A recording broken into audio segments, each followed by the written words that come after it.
Hello అందరికీ welcome to my channel. నేను మీ శ్రావ్య.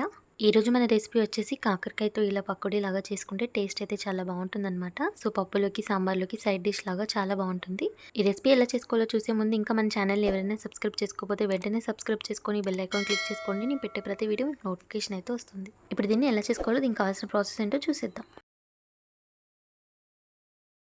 దీనికోసం ఇక్కడ నేను మీడియం సైజ్గా ఉండే ఈ కాకరకాయలు అయితే తీసుకున్నాను అనమాట.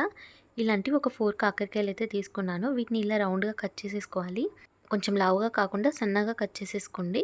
సో చూడండి, వీడియోలో చూపిస్తున్నట్టు ఇలా సన్నగా ఉంటే బాగుంటుందన్నమాట. ఇక నేను దీంట్లో ఉన్న గింజలు అయితే అన్నీ తీసేస్తున్నాను. ఒకవేళ మీకు నచ్చితే ఉంచుకోవచ్చు. ఇలాగే మిగతా కాకరకాయలు అన్నింటినీ కూడా కట్ చేసుకొని ఒక బౌల్లోకి వేసుకుందాము. చూడండి, ఇలా బౌల్లోకి వేసుకున్నాక 1 టీ స్పూన్ దాకా సాల్ట్ వేసుకోండి ఇందులోకి. అలాగే 1 టీ స్పూన్ దాకా కారం కూడా వేసుకుందాము. ఒక 1/2 టీ స్పూన్ దాకా ధనియాల పొడి వేసుకోండి. కొంచెం గరం మసాలా కూడా వేసుకోండి. అలాగే కొంచెం అల్లం వెల్లుల్లి పేస్ట్ కూడా వేసేసుకోండి. చేదు లేకుండా ఇందులోకి ఒక హాఫ్ లెమన్ జ్యూస్ని వేసుకుందాము. ఇలా నిమ్మరసం వేసుకోవడం వల్ల కాకరకాయ ముక్కలు అనేది చేదుగా ఉండవన్నమాట.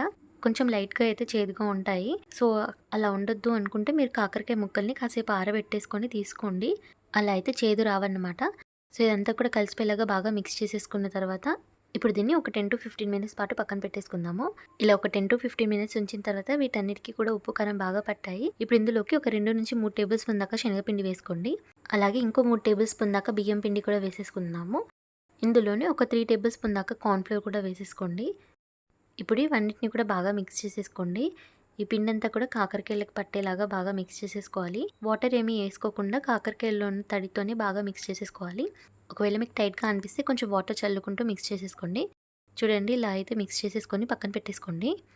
ఇప్పుడు స్టవ్ పైన కడాయి పెట్టుకొని అందులోకి డీప్ ఫ్రైకి సరిపడా ఆయిల్ వేసుకోండి. ఆయిల్ మంచిగా వేడి అయిన తర్వాత ఇందులోకి కాకరకాయ ముక్కల్ని ఒక్కొక్కటిగా విడివిడిగా వేసుకోండి. ఒకే దగ్గర వేసుకుంటే అతుక్కునే ఛాన్సెస్ ఉంటాయన్నమాట. ఇలా అన్నీ వేసేసుకున్నాక వెంటనే మిక్స్ చేసుకోకుండా ఇలా ఫ్రై చేసేసుకోండి. ఇలా కాస్త గోల్డెన్ కలర్లోకి వచ్చిన తర్వాత 2 సైడ్స్ ఈవెన్గా ఫ్రై చేసేసుకోవాలి.